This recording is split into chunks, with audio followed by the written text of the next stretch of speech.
جولة جديدة من قناتكم جولتنا اليوم في شارع دينقراط بحي الأزاريط.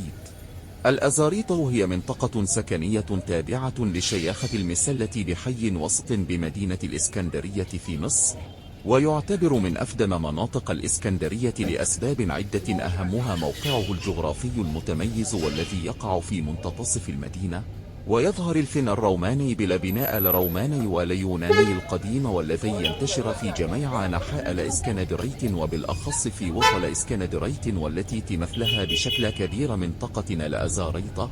كانت لزاريطنا لحي ملكي لبركيون أثناء عصر البطالمة الذي ضم المكتبة القديمة والمجمع العالمي الموسيون بال اللذين استمر يبثان العلم لجميع أنحاء العالم حتى عام 272 إلى أن أحرق الإمبراطور أوريليان الحي بأكمله بما فيه من معابد ومقابر ملكية.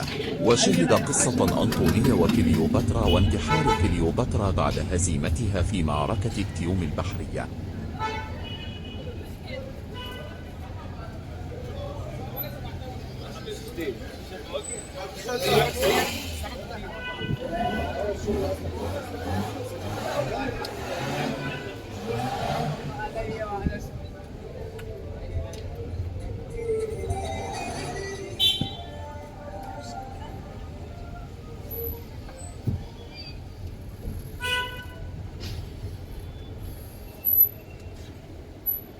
هم اللي بتحب